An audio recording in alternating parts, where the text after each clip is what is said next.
Kita bersahur sampai kapan waktu terakhir sahur? Waktu terakhir sahur sampai adzan subuh. Kalau adzan subuh sudah dikumandangkan, maka harus berhenti. Harus berhenti. Ini pendapat jumhur ulama. Kenapa? Karena itu limit batasan yang Allah berikan. Kata Allah Subhanahu wa taala dalam Al-Qur'an, "Fal ana bashiruhunna wabtagu ma kataballahu lakum wa kulu washrabu hatta yatabayyana lakumul khaytul abyadu minal khaytil aswadi minal fajr, thumma atimus siyama ilal lail." Kata Allah, sekarang di malam hari silakan gauli istri-istri kalian. Makanlah dan minumlah kalian sampai terbit fajar, sampai jelas benang putih dari benang hitam, maksudnya sampai terbit fajar. Setelah terbit fajar, summa atimus siyama ilal lail, sempurnakan puasa kalian sampai malam hari. Ini dalil tegas dari Al-Qur'an bahwasanya batasan kita bersahur adalah sampai terbit fajar. Sebelum terbit fajar kita boleh makan, boleh minum, boleh berhubungan dengan istri.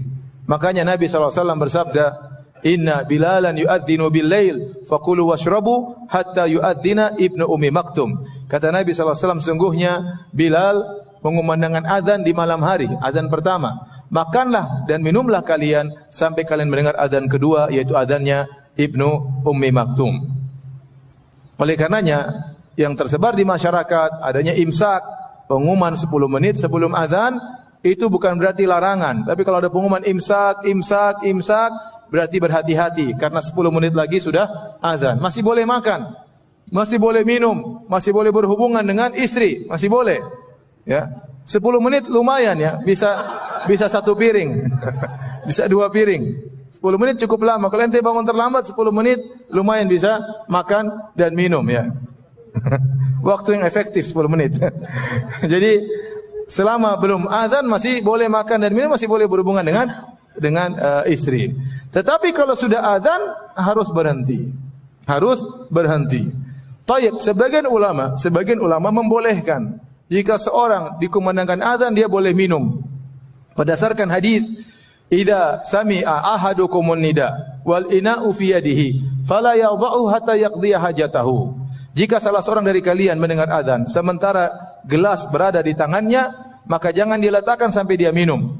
Ini diambil zahir hadis oleh sebagian ulama bahwasanya rukhsah keringanan dari Nabi kalau kita sedang bersahur, tiba-tiba kita dengar azan, maka kita segera akhiri dengan minum air putih.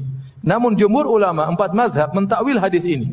Kata mereka hadis ini zahirnya bertentangan dengan zahir ayat. Ayat mengatakan kalau sudah terbit fajar berhenti atau tidak? Berhenti, enggak boleh. Dan ini yang difatwakan oleh para ulama Lajnah Daimah dan yang lainnya, bahwasanya hadis tersebut dibawakan kepada jika seorang ragu atau muadzin di azan sebelum waktunya, atau dibawakan kepada makna-makna yang lain. Mereka berusaha mentawil. Artinya 4 mazhab berusaha berpegang dengan zahir ayat. Kalau sudah azan tidak boleh makan dan minum. Dan saya lebih condong pada pendapat 4 mazhab. Ya, karena zahir ayat jelas, makanlah dan minumlah sampai terbit apa? Fajar. Berarti kalau sudah dikumandangkan azan berhenti. Berhenti. Kalau antum mengambil rukhsah pendapat sebagian ulama, ya cukup minum, jangan lebih daripada itu. Jangan sudah azan santai banget ya. Mami tolong keluarkan sambelnya, kerupuknya mami ya. Ya. Sambelnya kerupuk makan santai. Papi sudah azan, papi uzur santai. Enggak boleh kalau sudah azan selesai.